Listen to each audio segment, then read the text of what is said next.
Assalamualaikum warahmatullahi wabarakatuh. Alhamdulillahirrabbilalamin. Allahumma salli ala sayyidina Muhammad wa ala sayyidina Muhammad. Video yang lepas saya sudah kasih terang tentang macam mana kita punya tujuan hidup di dunia, yaitu akhirat. Jadi hari ini saya akan bincang satu tajuk, yaitu ilmu fardhu ain, ilmu asas, yang mana ini yang menjamin kita punya kesejahteraan hidup di dunia, sama ada nanti di akhirat kita oke atau tidak. Macam mana keadaan umat Islam sekarang? Kalau kita tengok satu persatu setiap negara-negara Islam, di negara kita sendiri Malaysia, di negeri kita sendiri di Sabah, macam mana keadaan umat Islam? Sangat mendukacitakan. Umat Islam sendiri tidak buat perkara-perkara yang wajib dalam agama, ingkar dengan semua yang Allah Subhanahu wa taala sudah perintahkan. Dan kita tengok umat Islam sekarang macam tiada identiti, ke hulu ke hilir sana sini, macam tiada apa-apa pegangan. Ada saja apa-apa yang baru terpengaruh, ada budaya yang baru, ada macam-macam perbuatan yang baru. Semua umat Islam terombang-ambing akan ikut mana yang dorang rasa siap, menggembirakan hati, menarik perhatian orang, itu yang dorang akan ikut. Bukan lagi wahyu jadi pengukur untuk buat sesuatu. Apa sebenarnya punca umat Islam kita jatuh begini teruk? Apa sebenarnya punca umat Islam sudah tidak pegang dengan agama? Satu saja dia punya punca asas, sebab umat Islam tidak menguasai ilmu fardhu ain. Oke, apa maksud ilmu fardhu ain? Maksudnya ilmu yang asas untuk setiap individu muslim wajib untuk belajar. Tak ada kewajiban untuk belajar dia. Kalau kita tidak belajar, kita berdosa. Apa yang dikatakan oleh Syekh Ahmad Fahmi Zamzam, hafizahullah ta'ala, ilmu fardhu ain ini syarat mutlak masuk syurga. Siapa-siapa yang tidak menguasai, yang tidak belajar ilmu fardhu ain, takut-takut dia tidak akan masuk syurga. Ilmu fardhu ain sebenarnya dia terbahagi secara asas kepada 3 bahagian. Dan 3 bahagian ini diambil daripada satu hadis yang mana dia terkenal disebutkan sebagai hadis Jibril. Kalau kita dapat tengok matan Al-Arba'in, kitab karangan Imam An-Nawawi rahimahullah ta'ala, dinyatakan dalam hadis yang kedua, karena kasih cerita macam mana salah seorang daripada lelaki yang mana sahabat cakap sahabat tidak pernah nampak dia punya pakaian bersih macam tidak kena habuk. Kalau dia musafir mesti pakaian dia penuh dengan habuk. Kalau dia orang yang tinggal sana mesti sahabat kenal. Dia datang dengan Rasulullah dan sanalah berlaku soal jawab. Intipati daripada soal jawab antara baginda Nabi SAW adalah tentang 3 perkara asas utama dalam agama, yaitu iman, Islam, dan juga ihsan. Apa yang dibincangkan oleh Nabi dengan malaikat Jibril, sebenarnya lelaki tadi itu malaikat Jibril bertujuan datang untuk ajar tentang asas dalam agama. Yang pertama, ilmu asas dalam agama adalah ilmu tauhid. Ilmu tauhid itu yang pertama fardhu ain wajib untuk kita belajar. Apakah ilmu tauhid? Ilmu tauhid ni dia tentang kita punya kepercayaan, kita punya pegangan akidah. Apa yang kita pegang, i'tiqad kita, apa yang kita pegang dalam hati kita. Apa yang kita perlu belajar dalam ilmu fardhu ain yang pertama, yaitu tauhid ni, kita wajib untuk setiap mukallaf mengetahui secara ringkas tentang sifat wajib bagi Allah, sifat mustahil atas Allah, dan sifat harus bagi Allah. Dan sifat wajib untuk Nabi dan Rasul, mustahil untuk Nabi dan Rasul, dan juga harus untuk Nabi dan Rasul. Jadi perkara asas ni kita kena belajar. Kita mesti tahu. Kenapa kita mesti tahu ni perkara? Kenapa kita wajib? Apa pentingnya kita belajar ilmu tauhid ni? Untuk jaga kita punya i'tiqad, untuk pastikan kita punya i'tiqad betul, supaya kita tidak syirik, kita tidak samakan makhluk dengan Allah Subhanahu wa taala. Kita mesti kenal Allah Subhanahu wa taala sebagai Tuhan. Sebab takut-takut kalau kita tidak belajar ni ilmu tauhid, kita akan samakan Allah dengan makhluk. Kita tidak kenal hakikat Allah Subhanahu wa taala. Kita tidak beriman dengan Rasul. Apa kesan kalau orang yang tidak belajar ni tauhid? Itulah orang terpengaruh dengan pelbagai aliran pemikiran. Ada aliran pemikiran yang samakan Allah dengan makhluk. Macam mana orang samakan sifat Allah dengan sifat makhluk. Ini satu yang tidak boleh, karena firman Allah Subhanahu wa taala, "Laisa kamitslihi syai'." Tidak satu pun yang sama dengannya. Kita akan terpelihara daripada terpengaruh sama aliran-aliran Jabariyah, Qadariyah, dan macam-macam lagi. Sekurang-kurangnya i'tiqad kita sudah terpelihara. Macam mana pun nanti kita mati atau mungkin kita na'udzubillah min zalik masuk ke dalam neraka, las-las kalau i'tiqad kita betul, kalau kita belajar ilmu tauhid, maka insya-Allah akhirnya kita akan di syurga juga. Jadi penting. Ini sebenarnya yang kita lupakan sekarang umat Islam. Kita tidak kenal pun Allah Subhanahu wa taala. Kita tidak kenal pun dengan Rasul-Rasul, dengan Nabi Muhammad sallallahu alaihi wasallam. Fardu ain, wajib untuk kita belajar yang pertama ilmu tauhid. Kurang-kurangnya kita mengetahui secara ringkas sifat-sifat Allah yang wajib, sifat mustahil atas Allah, dan juga sifat harus untuk Allah, dan begitu juga untuk Rasul-Rasul, wajib, mustahil, dan juga harus. Oke. Jadi untuk ilmu akidah ini satu yang kita kena tahu, akidah yang benar adalah akidah ahli sunnah wal jamaah. Siapakah yang telah menyusun ilmu tauhid? Yaitu Al-Imam Abu Hasan Al-Asy'ari rahimahullah ta'ala, Imam Abu Mansur Al-Maturidi rahimahullah ta'ala. Kedua-dua tokoh ni, dorang bukanlah buat akidah baru, tidak. Dorang susun supaya mudah untuk umat Islam fahami akidah dengan benar. Dorang bukan buat ilmu baru. Ada orang cakap Rasulullah mana cakap ada ilmu tauhid, tidak. Dorang susun dengan baik supaya umat kita, umat Islam dapat belajar. Jadi pertama ilmu tauhid. Yang kedua, apa yang kedua? Yang kedua yang wajib untuk kita umat Islam belajar adalah ilmu fiqh. Apa maksud ilmu fiqh?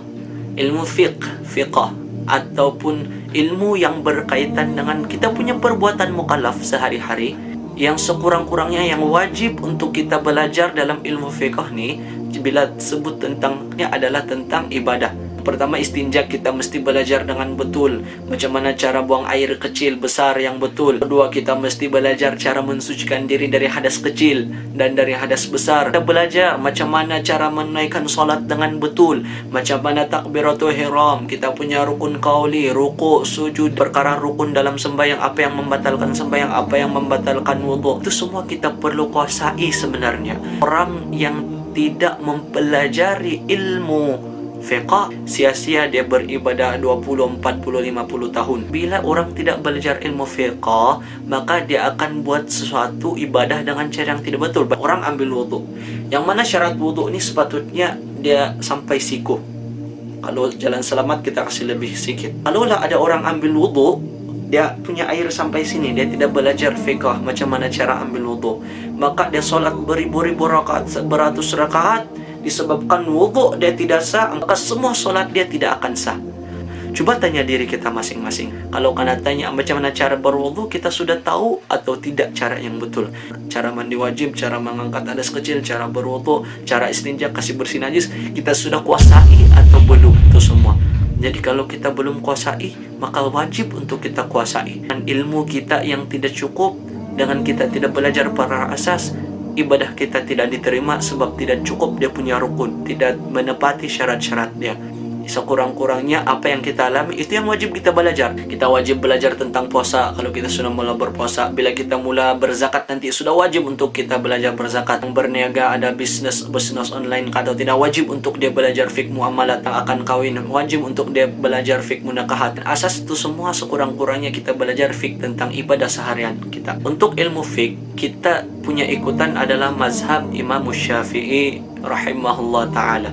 Jadi perkara asas kita tidak payah fikir dulu ilmu-ilmu tentang mazhab lain. Boleh kita belajar tentang mazhab lain, tapi apa guna kalau kita belajar tentang mazhab lain sedangkan kita punya mazhab sendiri, kita punya susunan sendiri, belum lagi kita kuasai. Jadi kita ikut saja, kita tidak payah bingung mana satu, kita ikut mazhab Syafi'i. Itu asas untuk kita. Oke, itu yang kedua, kita wajib untuk belajar. Yang ketiga yang wajib untuk kita belajar adalah ilmu tasawuf. Apa yang dimaksudkan dengan ilmu tasawuf adalah kita mau belajar macam mana akhlak kita dengan Allah Subhanahu wa taala dan macam mana akhlak kita dengan makhluk. Fardu ain, wajib untuk kita belajar macam mana kita mau elak sifat-sifat kotor, penyakit-penyakit hati yang boleh menyebabkan amalan-amalan kita terhapus dia punya pahala. Macam mana kita tidak mau bersangka buruk sama orang, capai keikhlasan yang sebenar. Macam mana kita mencapai takwa yang sebenar. Kita mau elak daripada penyakit hati. Apa pentingnya ilmu tasawuf? Pentingnya ilmu tasawuf nanti supaya kita tidak mati dalam keadaan su'ul khatimah. Ada orang mati, dia tidak belajar ilmu tasawuf. Apa yang dia tidak belajar dalam ilmu tasawuf? Dia tidak belajar maksud riak, diri, rasa hebat, rasa mau menunjuk-nunjuk dengan manusia. Dia tidak belajar itu semua. Akhirnya walaupun dia buat 1000 rakaat sembahyang, tapi dia buat sembahyang dia dalam keadaan riak, mau menunjukkan kepada makhluk, maka dia mati, dia ingat dalam keadaan beriman, tapi sebenarnya dia mati dalam keadaan berdosa besar. Dengan dia rasa riak, dengan dia rasa menunjuk dengan manusia, dengan ada dengki dalam hati dia. Itulah sebabnya pentingnya kita belajar tasawuf. Kenapa umat Islam sekarang sangat tidak berakhlak, masalah menyalahkan antara satu sama lain, saling bermusuh-musuhan, tiadanya belajar tasawuf, tidak tahu macam mana akhlak sama Allah, tidak tahu macam mana akhlak dengan makhluk. Dalam ilmu tasawuf ni penting untuk kita belajar macam mana cara kita untuk buat taat yang zahir, cara untuk kita tinggalkan maksiat yang zahir. Apa taat yang zahir? Kita punya perlakuan kita, macam mana kita mau jaga mata kita ni, kita guna untuk ibadah, telinga untuk ibadah, mulut ibadah, tangan ibadah. Cara kita untuk jauhi maksiat, macam mana kita mau jaga mata kita dari maksiat, dari mulut kita maksiat, daripada telinga kita maksiat. Jadi ilmu tasawuf ni penting hati kita sentiasa terelak dari sifat-sifat riak, takbur, bangga diri semua. Kalau dia tidak belajar tasawuf, macam mana dia mau baik ini semua. Jadi untuk ilmu tasawuf, penyusun asas untuk kita adalah Imam Al-Ghazali rahimahullah ta'ala dan Imam Junaid Al-Baghdadi rahimahullah ta'ala, yang lebih kepada tasawuf amali, bukan tasawuf falsafah. Maksud tasawuf amali itulah macam mana kita punya anggota zahir, macam mana cara buat taat jauh maksiat, kita punya batin buat taat jauh maksiat. Itu perkara yang kita perlu tahu. Oke, jadi bila kita tengok balik tiga-tiga ilmu ni, ilmu tauhid, fiqh, ilmu tasawuf, cuba tanya diri kita balik. Adakah kita menguasai ini semua? Adakah kita sudah terpelihara daripada i'tiqad kepada Allah yang salah?